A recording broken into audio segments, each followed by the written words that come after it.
I'm Joe Ganobsik. I'm a entrepreneurship major here in Miami. I'm going to talk to you guys today about 3 of the companies I started. What was your motivation to start up? I think what really got me into it at first was I saw opportunities to fill a need for a market. My first company I started was a highlight film company, and the reason I really got into that is because I was the high school football team's manager, so I was familiar with how to edit film already, and I saw that these companies were charging hundreds of dollars for these films, and I could make it for a fraction of the cost. The second company I started was a IT consulting company. The company I'm trying to start right now is called CrowdTunes.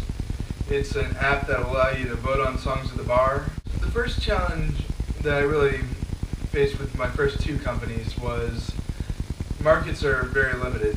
My first business, making the highlight films, there were only so many kids that wanted to move on and play football in college.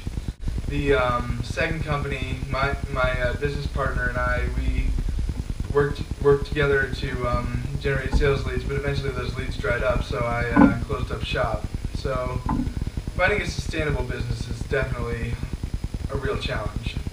The CrowdTunes. Could you delve into what your market is and also the description of the product? I know you touched on it earlier. Okay, so the product is an app that allows you to vote on songs at a bar. So if you are, an example for Oxford would be Beat the Clock or Broken Clock. You download an app and you can vote on the next song, and the most popular song will be played. Our target demographic is college students because they're very tech savvy. They readily adopt apps like these. We initially were gonna not compete with DJs. We were gonna collaborate with DJs. So anytime that a DJ is in Brick Street and they have our platform that we sold them, people can still vote on the song, and then the DJ can see what people want to hear at that moment. What do you think makes a company successful?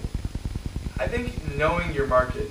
If you know your market and you know it well, that's a huge asset to any company. If you're in touch with your consumers, if you're passionate about your idea, if you know the space very well, know the industry, I think that is one of the most important things you can have.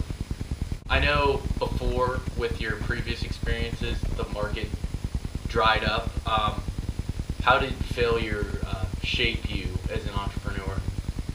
I think it made me hungry for more. Every entrepreneur is going to fail. There are very few entrepreneurs that are going to be starting their first business and already making millions. So the one thing you got to learn is fail fast, fail often. I've heard that so many times in all my classes, and you also have to learn to build from that failure. So if an idea doesn't go your way, if your business doesn't turn out to be that grand slam that you wanted it to be, take a second to look back and kind of evaluate what went well, what didn't go well, and what can I do better next time. How can an entrepreneur measure success? I think you really have to look at how well did you serve your market, how much market share did you take, how much value did you provide to customers, and you really have to look at what the impact of the business was as a whole. To take a minute here to reflect on everything we learned in Joe's interview.